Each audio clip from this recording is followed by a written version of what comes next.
ma'adanar talifai Arewa House mai alfarma. Arewa House ta taskance aiki da talifin 'yan baya. Rumbu ma'adanar talifai Arewa House mai alfarma. Arewa House ta taskance aiki da talifin 'yan baya.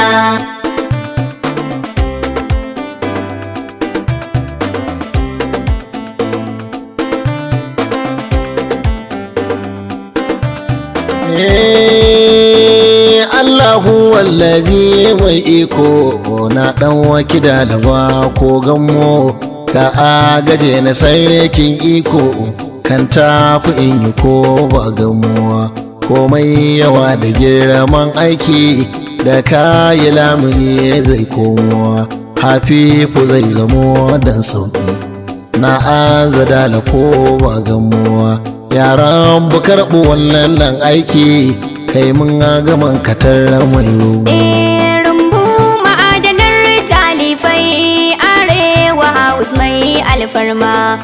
Arewa House ta taskance aiki da talifin 'yan baya. Tsira amintaka ayar da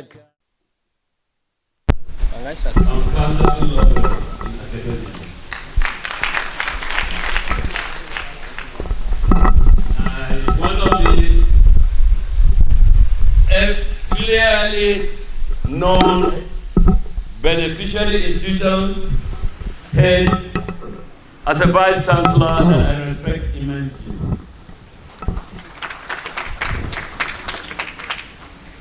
Since he came on board a few months ago, I can tell you, if you want to call it the pulse, I can as well call it the temperature at ABU has changed for good.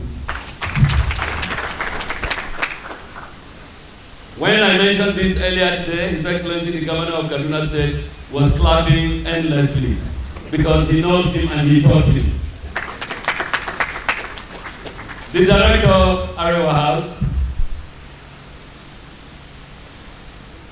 and his team that invited me, Dr. Shaibu Aliu, that invited me to deliver this paper. I just wanted to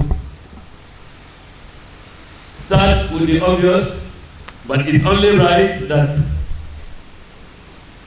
I should have spoken about the first citizen at this gathering, and that is the chairman of the occasion, Ambassador. We spoke earlier before he rose to speak, and I just realized we are neighbors by any definition. He is from Northeast, and where is Yobe? How far is it from Bauchi State anyway? And finally, it's very, very obvious for me, especially because I school at the University of Maiduguri. Mr. Chairman, and Your Excellency Ambassador, thank you for those kind compliments you made about my person. I hope I will endeavor to justify and never disappoint you in reference. Thank you so much. Let me recognize other distinguished guests that I might not have been properly introduced to that are seated here. And including the man that is my neighbor in Africa, Alaji Tanimu. Alaji Tanimu, you cannot hide. You are very obvious. And from TEDFund, by the way, I make sure I am not coming as an orphan. Some of my most senior directors are here present. And it will only be right, in fact, to say, if I say I'm recognizing the directors, head of units, and staff of TEDFund, let me appropriately start with the most senior director, Alaji Idris Saidu. Of course, next to him is the I call him the barrister, the Director of Human Resources.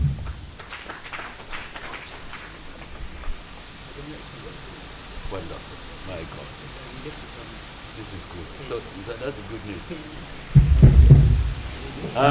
The Director of Arewa has asked me to announce a good news. So I can afford to play with time. I feel the gap of the time we're waiting for His Excellency the Governor of Kaduna State. I know him to be a man of the words. We were on the same flight 2 days ago from Dubai to Abuja. And he told me, Prof, I'm coming for your lecture. And I'm told he's physically on his way. Let me proceed with the protocol of introduction. We also have the director of the department that I created some 6 years ago. That is so, it means so much to me. Director R&D and Centers of Excellence at TEDFund, Dr. Sali Sugire. I think there are other directors, but I know there is a technical assistant, finance, Musa Alamdu, technical assistant R&D, Dr. Ayo Bukola,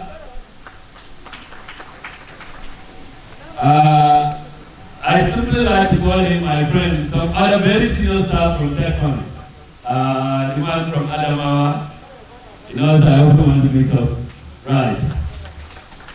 And many others that came along, including my protocol officers, Umar Maikudi, Hamza, Abdulaziz, Abdulrazak Rada, etc., etc.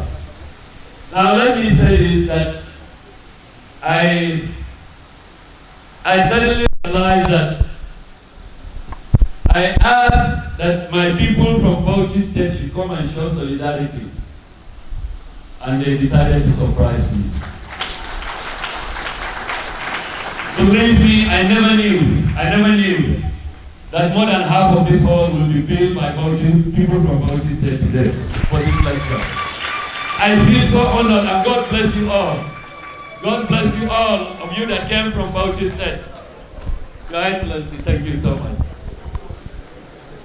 Thank you very much. What a coincidence. His Excellency is just coming in. And I was announcing my good people from Bauchi State, Your Excellency, that have come to show solidarity. All of them still standing from Bauchi State, Your Excellency. Mungode, Governor Kaduna ya ce ku zauna. Thank you so much. Thank you so much. And believe me, I say one thing, that the delegation from Bauchi State is a reflection of the diversity of Bauchi State. It's a reflection of the diversity of Bauchi State. And I feel so honored. I can never thank them enough. Allah sake hada kanmu a jihar Bauchi. Allah kara hada kanmu a Arewa. Allah kara hada kanmu a Nigeria. I'm so proud for all of you. By the way, is that Professor Fatima? From? Okay, sorry, I mistook. There is this, the Professor Fatima from Army University View. Actually, the lady that looks so much like her, so I thought she's the one. I'm so sorry. Thank you very much. Right.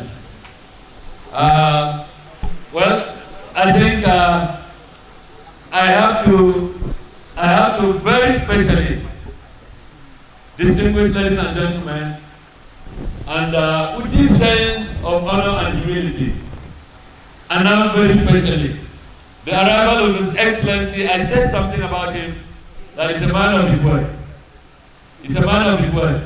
And I know what between me and him, we have chatted over the issues that bind all of us. And he told me he will come for this lecture. And I said earlier today, and for those of us that we are contemporaries, we finished university, only 1-2 years separating us.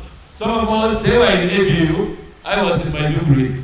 Although later I came to ABU for my master's. That's why I'm an alumnus. So we share ABU and Alumni Association membership with His Excellency. But I tell you one thing. The man is exceptionally cerebral.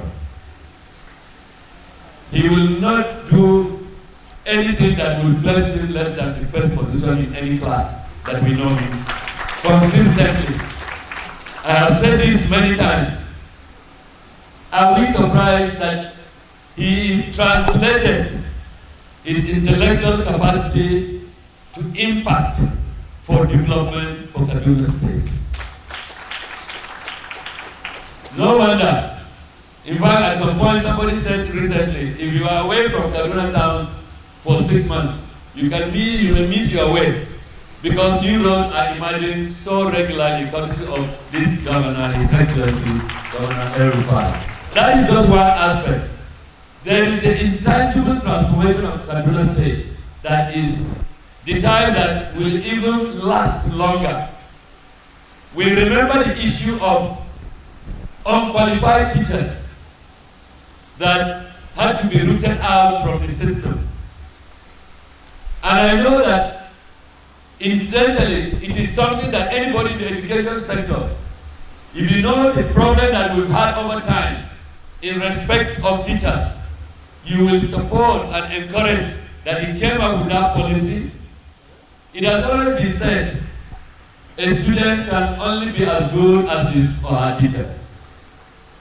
And we have seen it in other places. In other climes across the world, it is only the best that qualify to be teachers. That is the policy of His Excellency Governor Arewa. We should give him a round of applause. And don't forget that I will be speaking soon on the title of education, access in respect of education.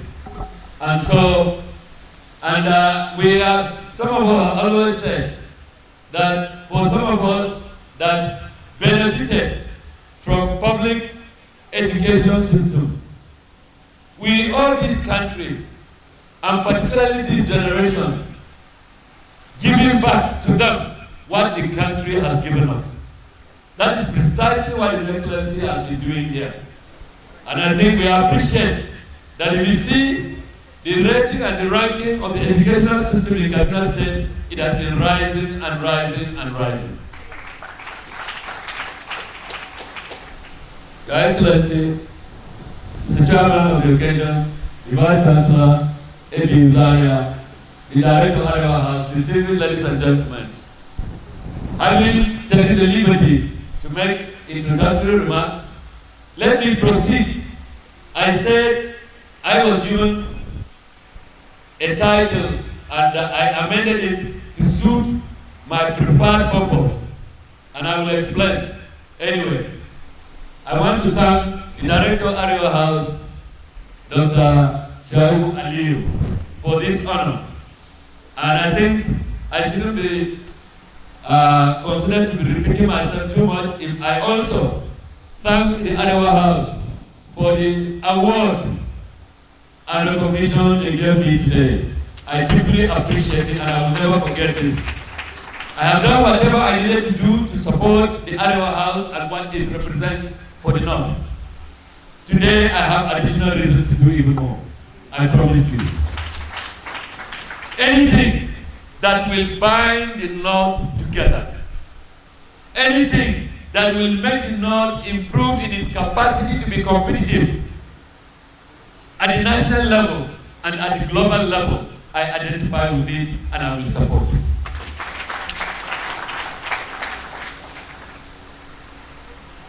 The title of my lecture and paper is Access to Education in Northern Nigeria.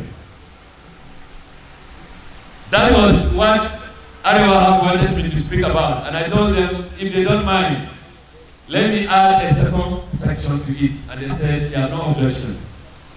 My friend and former classmate at the University of Maiduguri, former registrar of Federal University Gashua, Sule Dauda, I know when he came with the current vice chancellor of the Army University View, who is a friend, to discuss with me about the topic.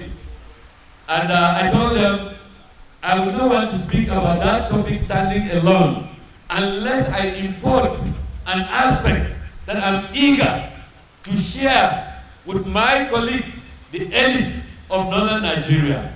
And so I added, the first part, like I said, is access to education in northern Nigeria, and I added a compelling obligation of the northern elite. That makes the title complete. I repeat, a compelling obligation of the northern elite. My reason was simple.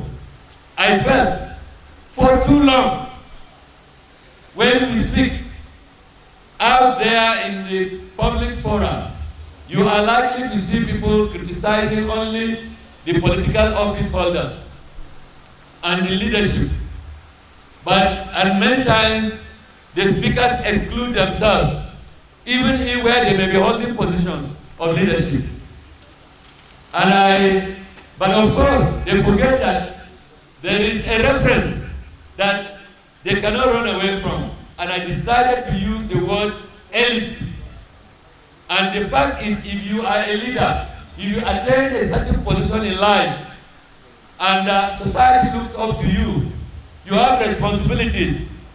And of course, there is a demand of obligation from you. The word that describes you across in the north, national level, globally, is that you are an elite. So I'm proceeding for you to appreciate why I decided to speak about the role of the elite in the context of the worrisome level of access to education in northern Nigeria.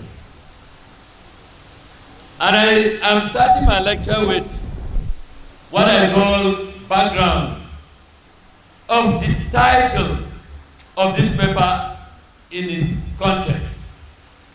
And I would like to read verbatim that background position. Northern Nigeria is glaringly trailing the southern part of the country in most education comparative parameters is not in doubt. While the indices are many with which to assess the North, at the time the UN is aggressively promoting free and compulsory education, the key indices remain access, inclusivity, affordability, and quality. Despite the political pronouncements and sometimes huge funds that have been committed for basic, secondary, and tertiary education in the region, the very low enrollment rate of between 35 to 47% in the north compared to 75 to 85% rates in the three geopolitical zones of the south speaks to the disparity. Furthermore, the fact that no northern state was among the top 10 states in the country in respect of literacy rate for most of this time depicts the sad reality of the worrisome indices for the future development of the North in the near future. Yet, in the face of these stark realities, all is not lost, as there is the potential for reversing these negative indices if the right measures and attitudes are adopted, not just by governments, as though government is managed by ghosts. Let me repeat this. Each time we are just saying government, we are sometimes thinking as if government is managed by ghosts. It's by people like you and me. But that the citizenry, with the educated elite, have the real opportunity to rise to the occasion and do many things the southern elites and political leaders have done right since independence. I would like to share some facts that speak to what I call the challenges of access to education in northern Nigeria. According to UNICEF, statistics, UNICEF website, even though education is supposed to be free and compulsory, about 10.5 million children nationally aged 5 to 14 basic school classes are out of school. Of the total number of those who are registered in lower, let me say this, what I did was, I had huge data to fall back on. But I realized that, one, Many of the current generation of our governors are committing more resources on education, and they know the issues and challenges. There is no point repeating those things. We know those indices. What I have decided that in proceeding, I rather share experiences and issues that I believe are those things that we have seen out there. I was born and bred in the north, and I've had the privilege of visiting other parts of the country. I have visited other parts of Africa. I have visited other parts of the world, and it's good that one has had the opportunity. So I want to share experiences in respect of what we might have done wrong and what are the opportunities and the path to proceed. In the north, the picture is bleak, as we know. School attendance rate is put at 53%. The northwest and northeast have school attendance rate for the girl child at 47.3 and 47.7 respectively. Meaning that more than half of the girls are out of school. It is further estimated that 35 and 29 of school-age children in northwest and northeast respectively receive Quranic education, which does not include basic skills in literacy and numeracy in the Nigerian official language of communication.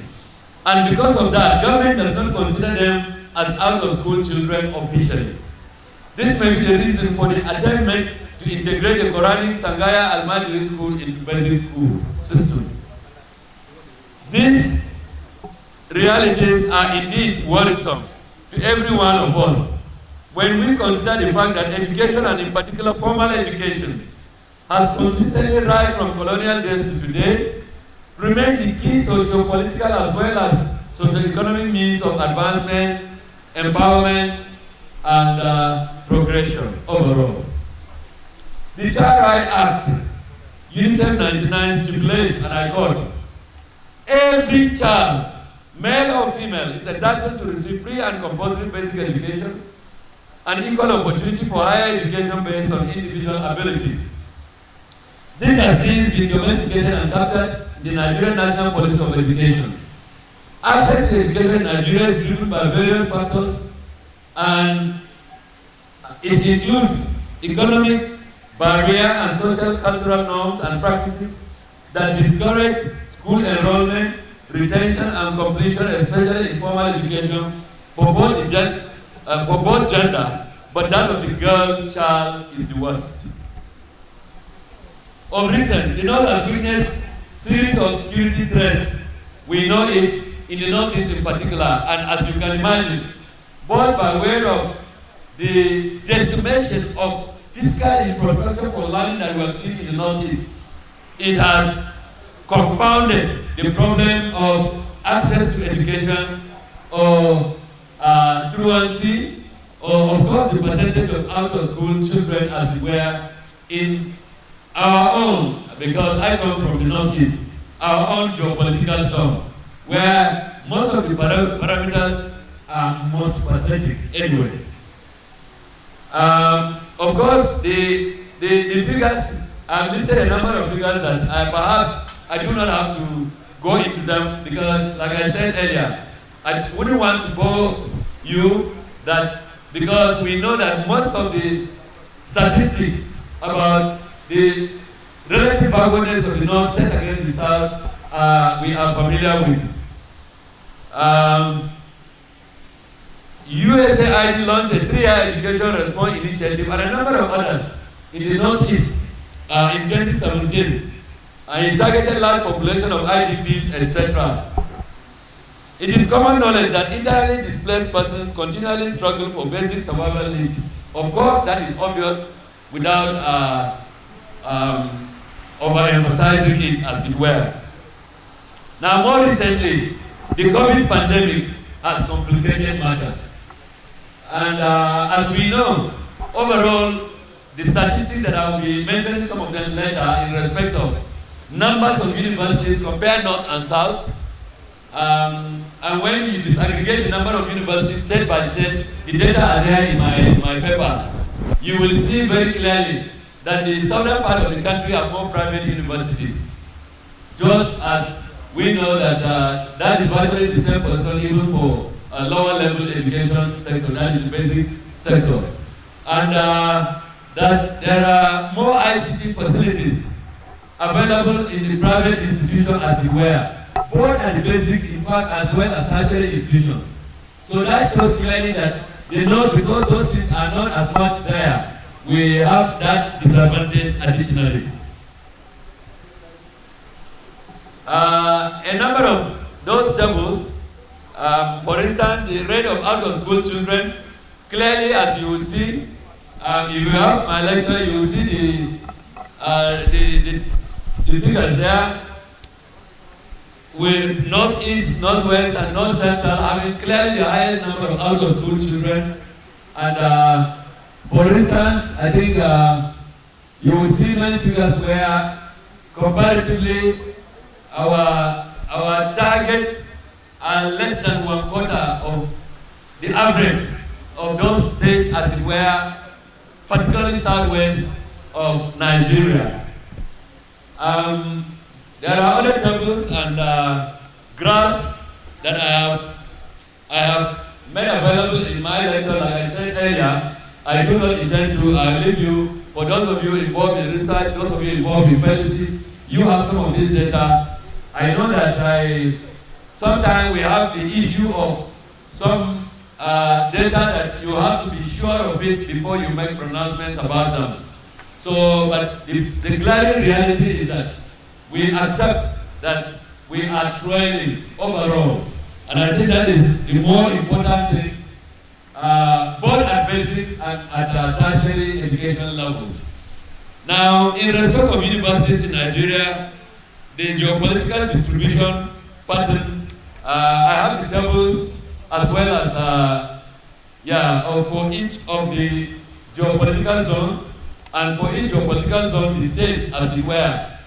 And you are likely to see, for instance, the total number of universities in each of the states, in the Northwest, Northeast, and North Central, are in the region of 1 to 3. It's in rare cases that you find up to 4 or 5. And I think in the North, only the FCT has up to 5. And I think, and Kaduna State, of course, because we have a number of federal universities or their equivalents here, including NGA, AFID. Of course, we have the state university, we have the Great ABU, Zaria, etc. And the picture is very, very clear. Why these figures remind us, what they remind us are the gap in terms of access. The numbers of the 10.5 million out-of-school children that we're referring to are largely at the basic level. But we have a similar picture as it were even at the tertiary level. And that is why I made available some of this data as it were for those of us operating in the tertiary subsector. And for instance, the percentage of numbers of universities on geopolitical zonal level, the percentage for North Central is 13.79, Northeast 9.19, Northwest 12.07. Compare them with those of the South, East 16%, South 17.8, and the Southwest, which is the highest, 31%. And so if you compare it with the Northeast has less than, in fact, 1/3 of that of the Southwest. These are some of the realities that policymakers and political leaders have been grappling with. We have to remind ourselves so that we make sure that where we have opportunity, we, the elites, are coming back to the responsibilities. Because, like I said, I've made available some tables, but I want to round up my presentation with one quotation from some elites, a particular elite, and I have a reason why. When I saw it In fact, he posted that particular information to me 3 days ago, and I decided to import it into this lecture. Like I said, if we the elites get it right, the North gets it right. Am I talking sense? Because it is the elites that are the vice chancellors. It is the elites that are governors. It is the elites that are headmasters, principals, traditional rulers, captains of industry, professionals. We can go on and on. It is we the elites. Yes, it is the elites that are the EAs of TEDFund and UBEC. Thank God, I just saw my older brother, former director of Arewa House. He's a man that we work together in many areas. I want to thank Dr. Hamid Boboy, the Executive Secretary of UBEC, for joining us in this lecture. Sir, it's a great honor and privilege to have you join us. Thank you so much. Thank you so much. I want to proceed, like I said, because it is important we know what the elites have been doing. And those that have been doing it right, we should commend them. I mentioned something earlier about His Excellency, the Governor of Kaduna State. Yes, he's an elite. And if he has done things right in the education sector, it's only right that we should say it. And if others have done it, I said so earlier in the morning, I got some document about 2-3 years ago, and we made comparison with about 5-10 years earlier. And I was happy to notice that added funding has been made available by northern governors more recently, and that gladdened my heart. It gladdened my heart that increasingly we are making available more funds for education. And I'm very happy to see some of our most respected elites. I've seen our brother. I know. I just want to thank you, sir. Thank you for coming. And I recognize you, sir. You came earlier. Thank you for joining us here. Let me start with a reference about the former Minister of Finance and National Planning. It is recalled that former Minister of Finance and National Planning, Dr. Usman Shamsuddin, while speaking to World Bank statistics in 2011, said the North had the highest number of out-of-school children in the world. Dr. Shamsuddin, himself a Northerner, blamed the Northern leaders, and that's not the elites, for showing marginal commitment to developing education in the region. Many years after his admonition, the literacy level in the North remains stunted, as reflected in a recent statistic from the National Bureau of Statistics. These facts reflect in many comparative national education statistics that depict the glaring dichotomy between the two regions of the country. Since access, standard, and quality of education are the key parameters for competitiveness of all nations in contemporary knowledge economy, leaders and citizens of the region have every reason to be concerned when the figures don't add up. Precisely why the title of the paper dwells strongly on the role of the elites in the North. At the time, more of their children are studying either in private educational institutions within the country, or they are in more expensive educational institutions abroad, ostensibly because they can afford to pay anyway. There lies the question as to what extent the present public schools, where majority of the children of the less privileged study, meet their expectations.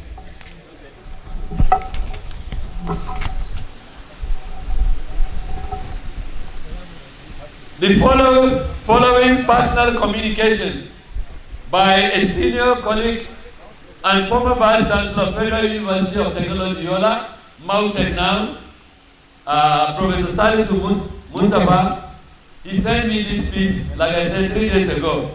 He speaks to one of the main causes of the drawback to improve access to education in the North.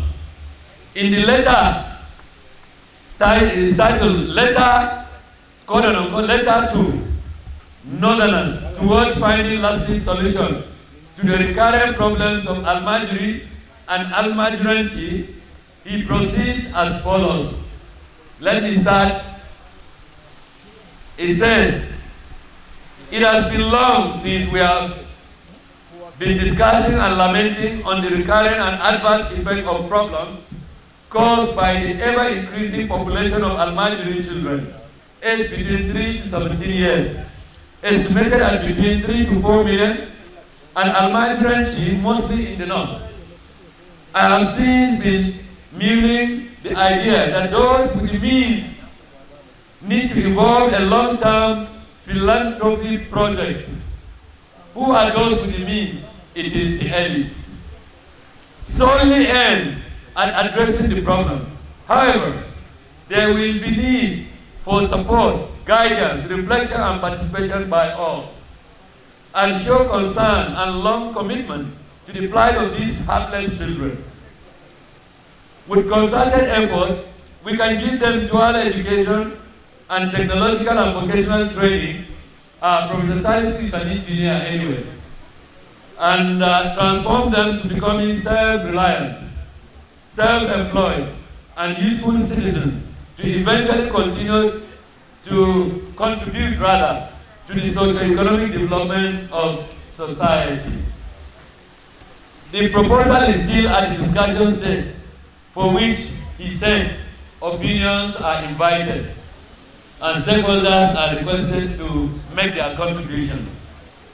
Many commendable responses have been made from Professor Salisu's communication, and they include one from no other elite personality and lesser than the former executive secretary of the National Universities Commission, Professor Munzali Jibril. And I read his response. It was fantastic, very commendable. And I got excited and decided, let me quote this particular one because it is talking to the key aspect of the message that I want to convey here. And that is the question we should put back to ourselves, we the elites and the leaders in the north. Accordingly, and because, sorry, I missed the earlier paragraph which I added. I said, I decided to share the above laudable idea with all of you because we don't really have the luxury of time to slumber any longer. It is a classic thought shared with fellow elites of the north. Your Excellency, Chairman, distinguished ladies and gentlemen, accordingly, and because I deeply appreciate the position of my very senior academic colleague, and in order not to bore you with long grammar, I wish to reflect on the lessons of the title of my paper as follows. I'll tell you what I have 10 points that are articulated here as the exit approach to appreciate the points, and I'll pick them one by one, and that will conclude my presentation. Number one, there is the evident education problems of the North is a perfect mirror of our larger society, shaped and controlled by we, the elites. I hope you agree with me that this is a statement of fact. We cannot, as elites, dissociate ourselves from the reality of our society. Am I talking sense? That is what I want to make out there very, very clear. And so we should challenge ourselves. Number two, it is time to stop the blame game and engage in self-judgment of we, the elites. In other words, even in our bedrooms quietly each night, we should ask ourselves, what is it that we can do as elites, privileged leaders, persons with resources, that we can make a difference out there in our communities and in larger society of northern Nigeria. Number three, for too long, we have acted as if throwing money at any development challenge solves the problem. It is evident from the facts and data before us that in identifying the numerous solutions to addressing the problem of access, inclusivity, and justice towards education for all in the North and indeed the entire country, we must look beyond the excuse and challenge of funds. Our problem is more attitudinal than financial. I am saying this because I have reflected over it very carefully. Believe me, we are just throwing money at the problems of the North. We will never solve them. It goes beyond money. It requires innovative ideas that we have seen some of the leaders of North, they have done, and it made a difference. And we're making reference to some of them previously, yesterday, and even today at this lecture. This is the challenge to all of us. That throwing money, for instance, let me say this. At some point, I want to recall a former executive secretary of the, let me remember the name before UBEC. The name of the education,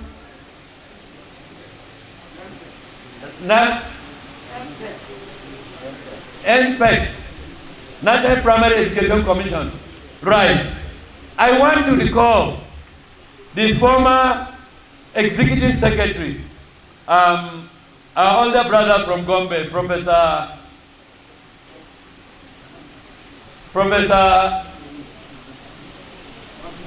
Abdul Salam. Thank you very much.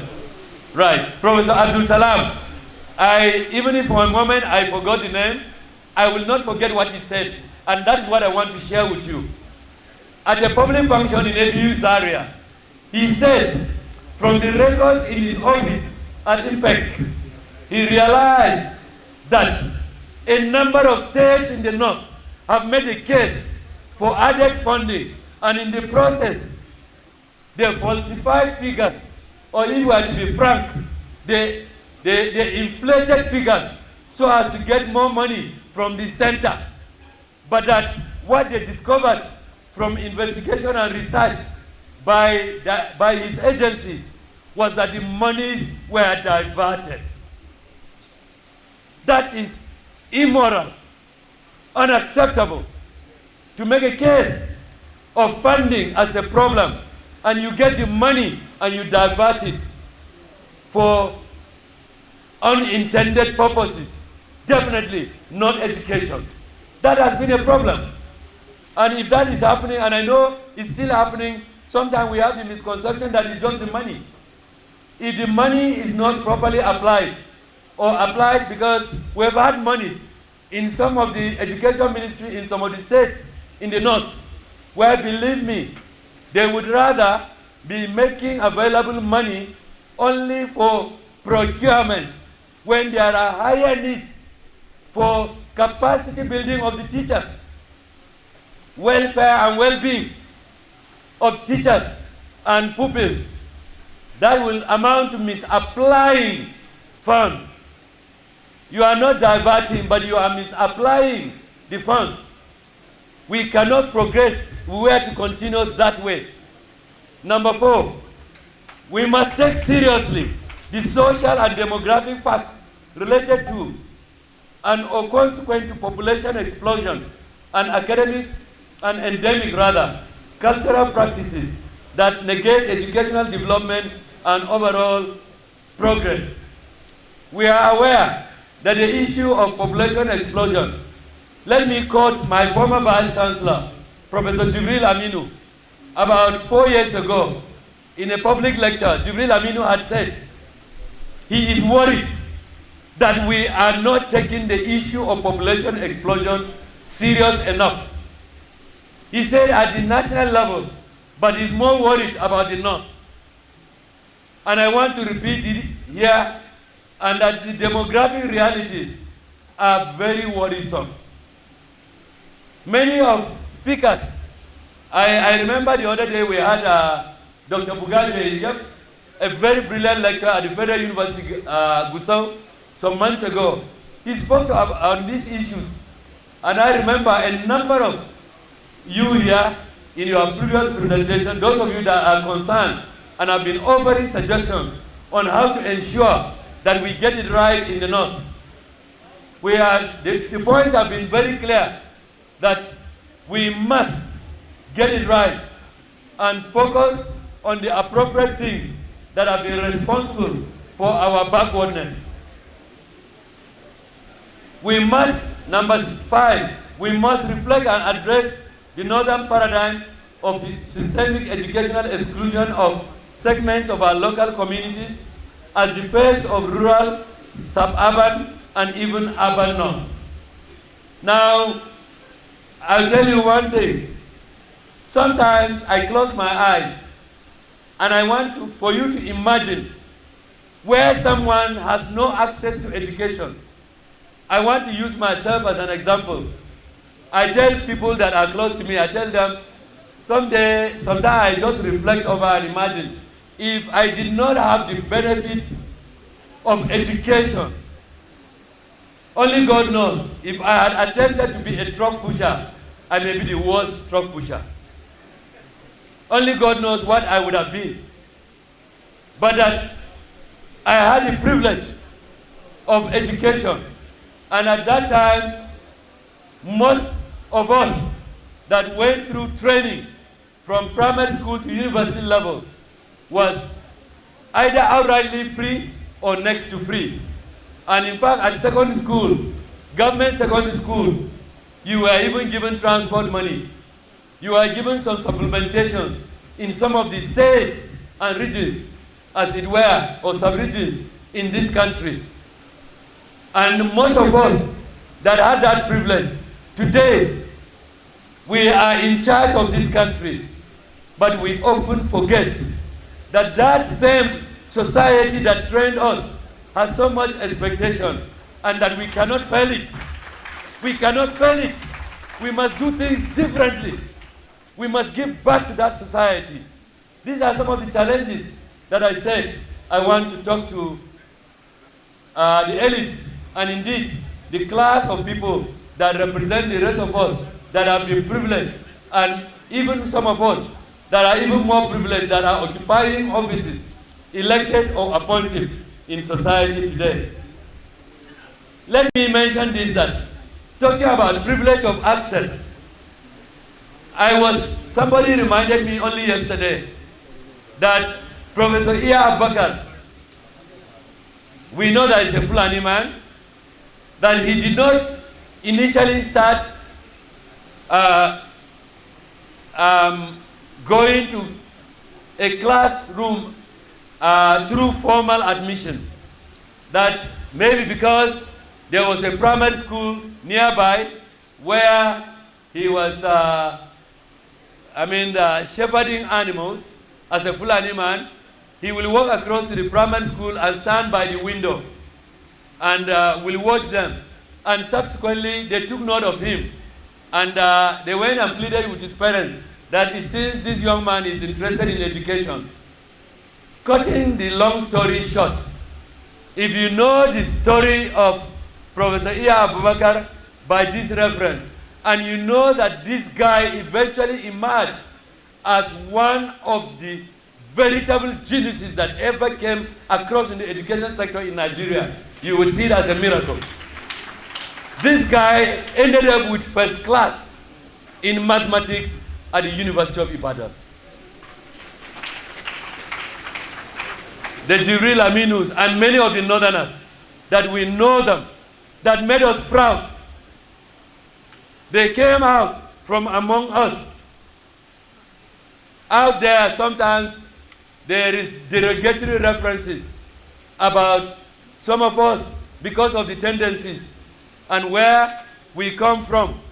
In the case of the Jibril Aminus, the Elias Abubakar, we have every reason to celebrate them.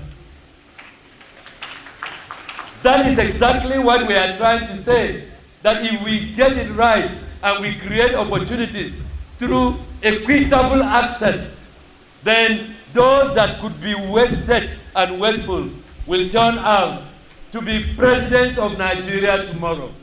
Engineers, medical doctors, pilots, go on and on, governors, you can call it anything. That is exactly the message we are trying to put across. Let we, the elites generally, and especially the privileged elites, rise, mold, groom, and inspire a new generation of northern youths and future leaders of the North that will dwell more on our common humanities, common cultures, common geography, common needs and aspirations, rather than the sad situation where elites promote and emphasize our weaknesses, misfortunes, artificial barriers, and differences. Number 8, when we, the elites of today, come together and collectively promote common good, empathy, social justice to all manner of cohabitants and neighbors, poverty will disappear from our communities. And together, both the haves and the have-nots of our society will work collectively to reverse all the negative references about us as Northerners, reminiscent of the good old days of the North. If there are affordable quality schools and education for all in the spirit of the United Nations, the legal status of the northern girl or boy child, as well as the unfortunate high out of school rate in the North, will soon be a thing of the past. Unlike South Korea, Singapore, Malaysia, and Rwanda of the past. I have my deliberate reason for mentioning Rwanda. A few years ago, it was virtually a failed society. Today, it is a reference in miraculous resurgence for all the good reasons and the positive ones. The North will rise to take its rightful place and lead in the knowledge economy of the 21st century, because all our citizens and people will be contented regardless of their status, conscious that we, the elites, are fair to them. If we build more quality public schools and ensure that, in line with President Buhari's recent bold decision to professionalize and incentivize the teaching profession, I am sure you are aware of the massive incentives that Mr. President announced barely 4 or 5 weeks ago, at a few days after the independence celebration, that has given hope. And we are hoping that the teacher, for once, is being recognized after decades of neglect. That new incentives through better packages, special allowances for those to go to teach in rural areas, as well as if you are to go in as a teacher, you are required to have the base capacity, and that if you are a graduate, you are supposed to have not less than a second class offer, as it were, similar to what we see in other countries of the world, so that our teachers, because they are top class, will also produce products that are top class. And like I said, what Mr. President did with the incentivization and the recognition of this thing, with this one, we now have an opportunity that the children of nail cutters, truck pushers, and drivers will see their children study without tears and aspire to be medical doctors, engineers, and lawyers, like the children of some of us that are privileged. for the North to close the gap in education access between the privileged and the less privileged, and let each of us go out to rural communities of especially underserved communities. That is the charge, anyway. If we do, we shall be given credit for unveiling potential professionals that I mentioned in those areas, including space scientists from the remotest of villages in the north. Who says those village boys and girls we have ignored hitherto are not God's own creation, like the rest of us? After all, it is sheer providence that some of us found ourselves emerging from literally so-called forgotten communities, so to say. In other words, we should, as a regional policy, go out there and adopt. This is actually my suggestion or recommendation, that we as elite, each of us, if we can make it as a policy in the north, that we elite, let's look at ourselves, that each of us, we go out there and adopt 3 to 5 communities for assistance through scholarships and other forms of assistance that could save the career, profession, or indeed the future of many less privileged children and worse. If we do, we can be guaranteed of sleeping with clear conscience. Your Excellency, Chairman of the occasion, distinguished ladies and gentlemen, what I have attempted to do is to try and share experiences. I said I was born in the north, I grew in the north. I've experienced many things. But I believe we have no excuse. I want to appreciate Arewa House for giving a platform to somebody like myself that was born in a rural community. And I want to say, with the privilege that the leaders gave us, we became what we, along the line, have become. And we have had the opportunity to make a difference. We are standing here to challenge ourselves. And I am so happy that seated here, there are, I know, and I will not call all names, many that have played their roles. And for them to sit here and want to take benefit of this lecture is to say they have agreed that as elites, they want to make their contributions.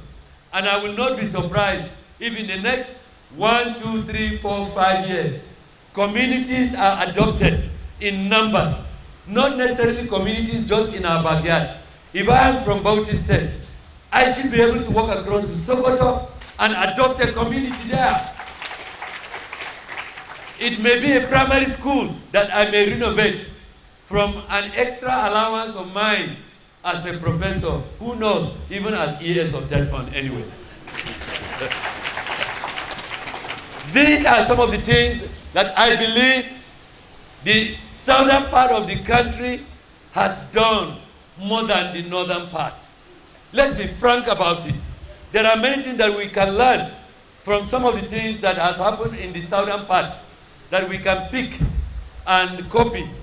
And if we adopt them and apply them, and a number of, some of us seated here have done it, and they have a number of foundations with scholarships. Some are taking on children, many children of less privilege. They have funded them, they are still funding them, and they are committed with the offices that they are occupying. They have been, and some of them are currently bank executives. They are applying the funds. We are saying that it is obvious that in respect of philanthropy, we, the northern elite, have not done enough. We must raise the game and ensure that the initial idea, for instance, of nomadic education that was conceived, but along the line, we have seen it almost gone into tatters, should be revived to create more access for some of those Fulani chaps out there. And if we do, would have been expanding the opportunities for access. It is the lack of access that we see manifesting in respect of the Almajiris that has disturbed us. And I'm very happy that one northern governor after the other have adopted policies. Yes, recently it was decided that we should not see Almajiris on the streets. But I think in the newspaper, or either yesterday or today, I read they are saying the Almajiris are back on the street.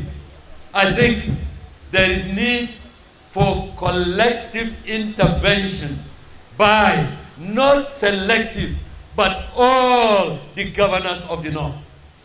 All the governors of the North.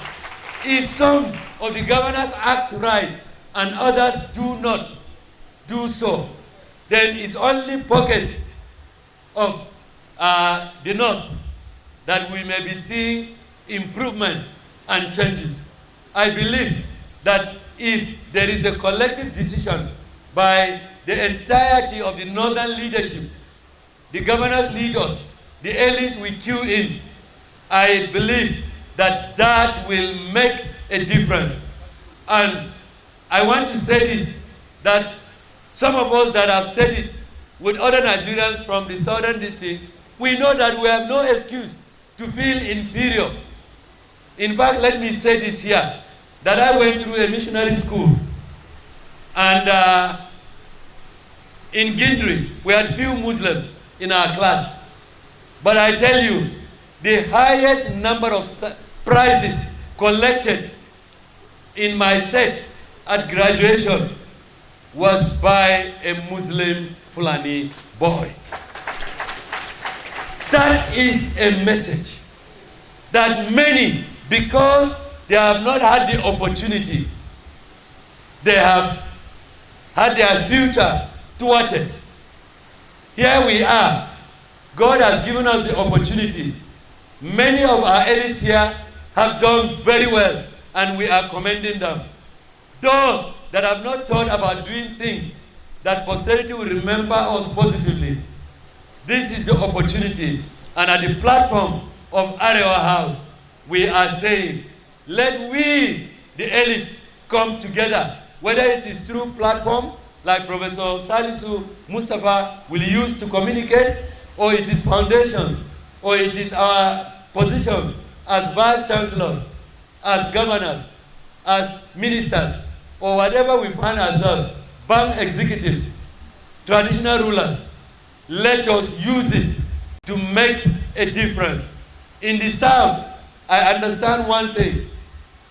Somebody once, I read a professor of anthropology who said, and he's a northerner, I'm not going to call the name, he said he discovered a disturbing trend that in the South, when you are given chieftaincy title, you must have invested massively and manifestly in your communities, particularly unserved communities. But that in the North, most of the time, you are looking out for what some of those that have been given titles have done, the impact they have made in their communities. Let there be a change from now. I am so proud to have come from the North, and I know Northerners, we have some of the best of brains, and we've competed both within this country and in other parts of the world, and we came top. Let us create opportunity for our children, and particularly those that the lack of opportunity has denied them. And tomorrow, I want to tell you that courtesy of what we agree here, the North will lead the human capital that will be the basis for the new renaissance of knowledge economy of Nigeria. Thank you very much.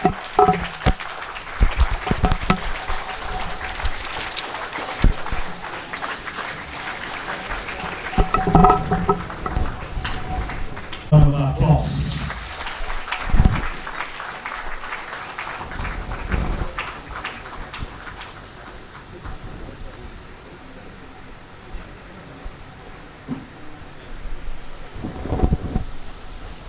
Please, Mr. Chairman, sir, permit me to recognize the representative of the Plateau State Governor, who is ably represented here by the Secretary to the Government of Plateau State, Professor Aladi Ato, and that of Bauchi, a federal broadcaster, Aladi Laden Salu, and also in our midst is a man of triple heritage, former elected member of the Kaduna State House of Assembly, immediate past chairman UBIC, and now incumbent honorable minister for environment, Dr. Mohammed Mahmoud Abubakar. Sir, you're welcome to this particular occasion. And permit me to also quickly recognize the presence of a silent achiever, Dr. Usman Bugaji, and Dr. Hakim Baba Ahmed, and also Dr. Hamid Boboy. You are all respectively welcome to this particular occasion.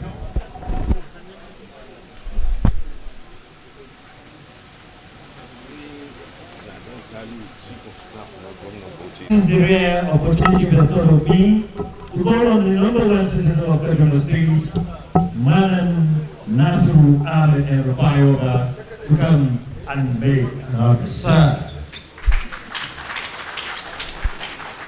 Please, another big round of applause for a successful transformer. Thank you, sir.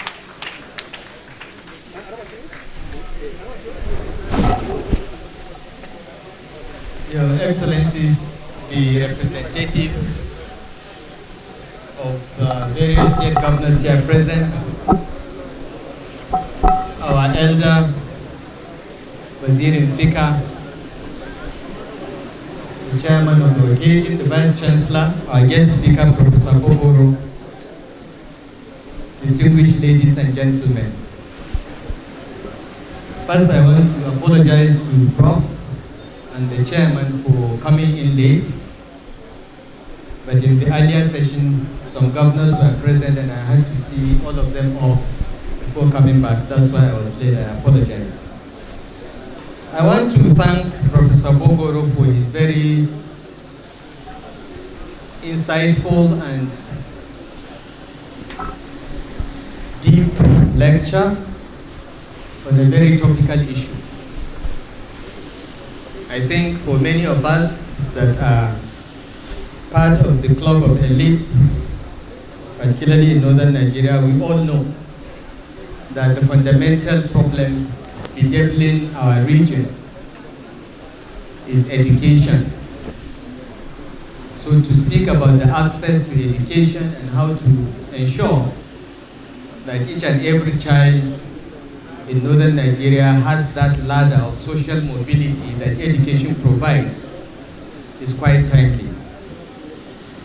On behalf of the Northern State Governors Forum, I want to say that in the last 5 years, no set of governors in the North have invested aggressively in turning around the education sector like our set.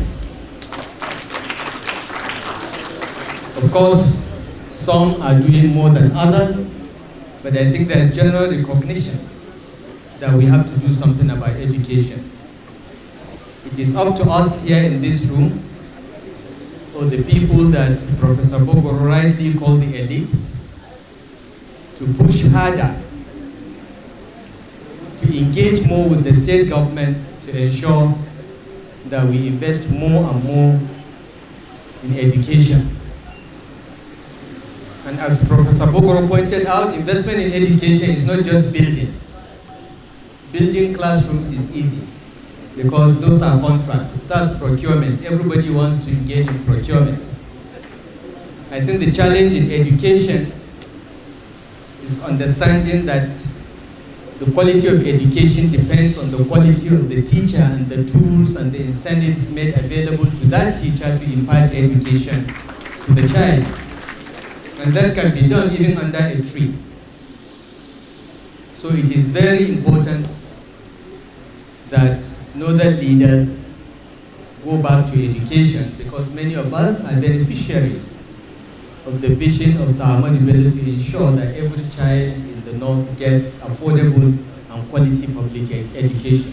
For us not to build on what Sardauna and our elders like Wazir Mfika did is the betrayal of our people, and we must really, really do something about this. As I said, the governors are doing their best, but we need all hands on deck. We need advice, guidance, not just criticism. Let's look for solutions rather than trade blames. We are in trouble. The statistics clearly from Professor Bogoro show how backwards we are. In fact, no northern state is in the top 10 in performance in WAEC and NECO.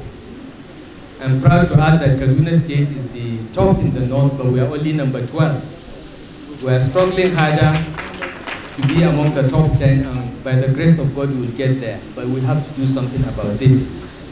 And I know that there are many people in this room, like Dr. Bugaji and Dr. Hamid Boboy, that have been on this subject for a long time. I want to appeal to them not to give up on us, not to be tired, but to continue to push for bigger investment in education, not the hard parts of constructing buildings, but the soft part of teacher quality, teacher training, skills, and using technology today, because now you don't even need classrooms to educate people. If we invest aggressively enough in 5G technology, in the next few years we'll not need as many classrooms to educate many more people. So I thank Professor Bogoro for pricking our conscience and not only reminding us of the importance of education, but also drawing attention to our elite to engage in more philanthropy, particularly in the social sectors, education and healthcare. We thank you, Prof. Part of the reason why I said I must come back to this lecture is to specially respect and recognize Professor Bogoro's contribution to tertiary education, not only in northern Nigeria, but the entire country. When I was elected the governor of Kaduna State and I went around the Kaduna State University, I found that half of the buildings in the main campus of the university were TEDFund for interventions. Essentially, the state government established the university and handed over the development to TEDFund. So I want to use this opportunity, maybe for the 10th time, to express our personal gratitude on behalf of all northern governors to Professor Bogoro, during whose tenure most of our state universities and federal universities, polytechnics, and colleges of education got real intervention. May God bless you, Prof. And we're very pleased that you are back to continue the good work you've started. And we're very grateful to you. Please keep it up, and please keep preaching to all of us so that we do our best for education. That is all I have to say. I want to apologize on behalf of the other governors. They all had to run back to their states. Some of them were driving back, like the governor of Jigawa was driving by road back to Duse. He came in this morning for this, and he just couldn't stay longer. But I'm sure we will have copies of this lecture for presentation to the northern state governors when we reconvene in Abuja, in Kaduna on Monday. I thank the professor, I thank all the distinguished gentlemen that took their time to come and listen to Professor Bogoro. And I wish you, all of you, safe journeys back to your destination. Thank you and God bless.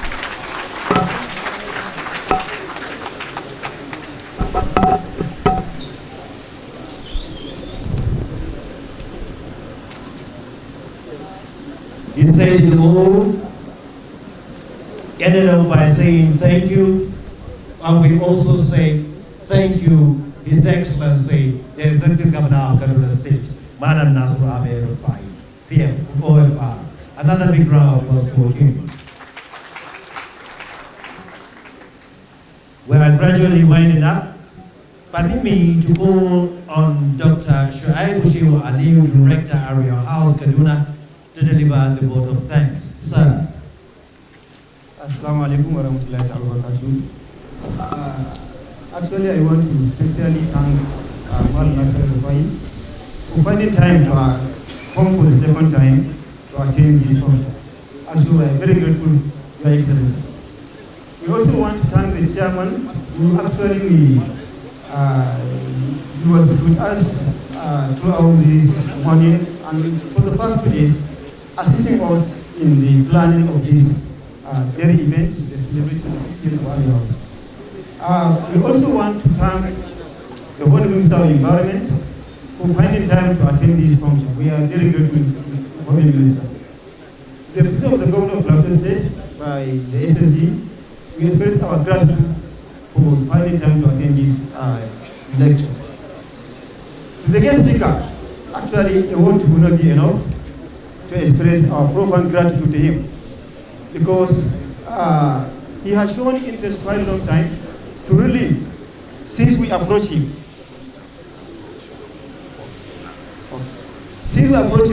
about almost before the COVID, that he needs to come and deliver a lecture here, he really accepted our invitation. And we are extremely very grateful, Executive Secretary TEDFund. TEDFund is a very good friend of Arewa House. The place which has been mentioned by the Vice Chancellor in morning speech, it has been built by TEDFund. And it has been partnered with Arewa House in so many other respects, particularly on the issue of the integration of foreign irrigation. And so we are very grateful to the Board of Offices and the ES TEDFund for actually finding time to come and order invitation and deliver this lecture. We want to express our gratitude to the Chief of Staff of Bauchi State, who represented the Governor of Bauchi State. We are very grateful for attending this function. He was here in the morning and he was also able to attend this evening. I want to also express our gratitude to our father, our mentor, Mal Arewa, who indeed is a fountain, who all the time we derive a lot of inspiration from him. Most of these functions could not have been succeeded without his own guidance and support. I have said also, and I'll have to repeat again, the support we have been receiving, guidance from Dr. Hamid Bogoro, Dr. Usman Bagaji, Professor Kasim Abba, and Professor Mahmoud Yakub. They are very good actually in trying to give us necessary support. Day and night we can knock their door and they will listen to us and they give us one of advice that actually succeeded in all we have been doing, particularly regarding to this convening of this celebration. We are extremely very grateful. We also want to extend our profound gratitude to all those who come far away from Bauchi to support in solidarity of the ES. We are very, very grateful, and actually it is a demonstration of the capacity and the humility of the man of the ES, that he is man with his people. We are very, very grateful to all one that has come from far away. We also want to express our gratitude to the press. Actually, they have been supporting us in the organization, in the planning, and also in hearing the function live since morning to this time. We are very, very grateful. Particularly the Evancian, KSMC, Liberty, Nagarta Radio, the BBC, DOA, all these, they are very supportive. We are extremely very grateful. And all those who time cannot permit us to mention their name individually, particularly the manager of the university, which under the every leadership of the Vice Chancellor, who indeed give us all the support for the success of this event.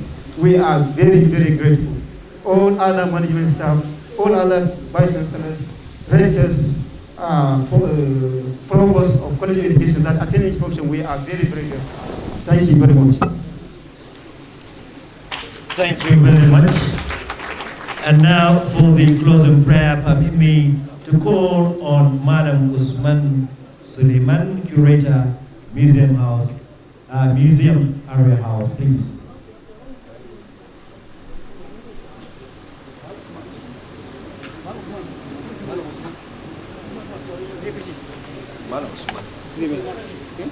Usman Suleiman.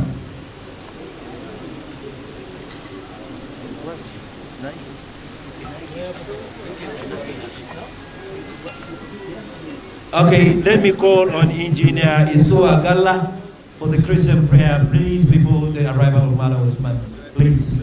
Thank you.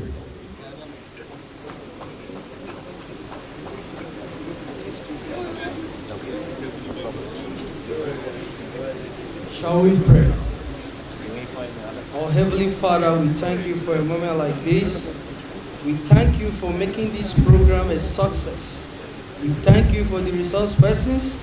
We thank you for everybody that has come here to grace this occasion. We commit the speaker into their hand.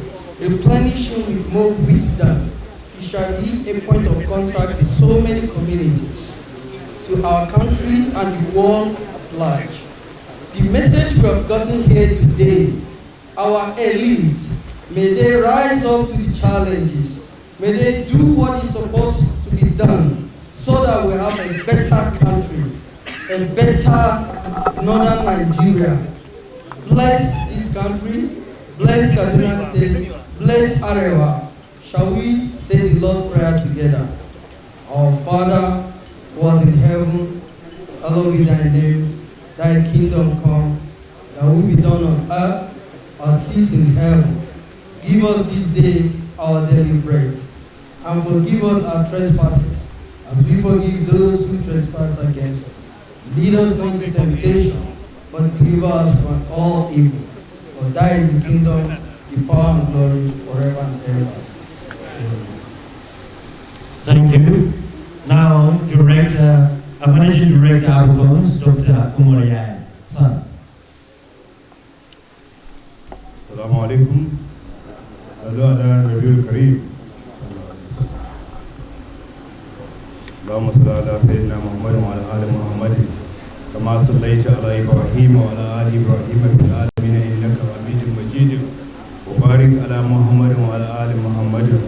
Kama barakta ala Ibrahim wa ala ali Ibrahim fil alamin innaka Hamidum Majid.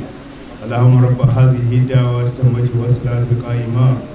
آت محمدا الوسيلة والفضيلة وابعثه مقاما محمودا الذي وعدته. ربنا آتنا في الدنيا حسنة وفي الآخرة حسنة وقنا عذاب النار. ربنا تقبل منا إنك أنت السميع الدعاء. اللهم ربك رب العزة عما يصفون وسلام على المرسلين والحمد لله رب العالمين. الفاتحة. Please, may we all rise for the national anthem.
Wannan na farko dai tukuna ina ma wannan kungiya ta Arewa, kungiyar tuntuɓa da kuma mutan Arewa gaba ɗaya ma da Najeriya akan shekara 50 da kirkirar wannan kungiya ce wanda take so ta ci gaba da tabbatar da ci gaban Arewa, ci gaban Najeriya gaba ɗaya.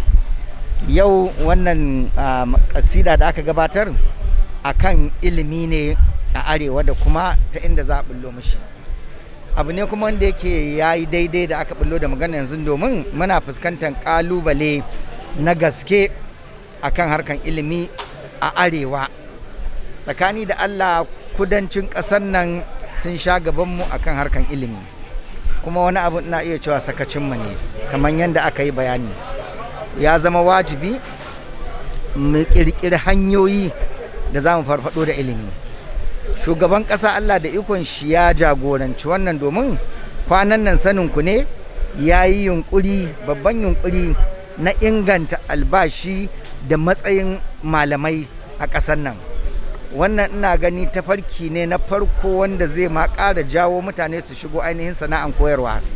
Dama ana gudan sana'an koyarwa ne saboda rashin kyakkyawan albashi, saboda rashin kula, saboda dai rashin ɗaukan su ma da mahimmanci. Ana malami kallon kawai wani je kana yi ka, wanda kuma a gaskiya al'amari shi ne ma kan gaba.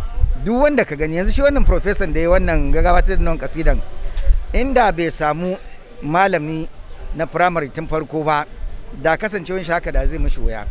To saboda haka wannan taro da aka yi ya cancanta, kuma yana da kyau daga lokaci zuwa lokaci ma a rika maimaita irin wayannan, ana ma mutane matashiya, kuma shugabanni na Arewa din da wanda suka yi ilimi da wanda ba su yi ba amma da suka san mahimmanci shi, ya zamana da gwamnoni duka da kowa ma zababbu da sauransu da naɗaɗɗu, ana haɗa ƙarfi da ƙarfe, ana tarban harkan ilimi domin a ci gaba da ba yara ilimi mai nagarta wanda zai farfado da ci gaban Arewa. Gama da lana.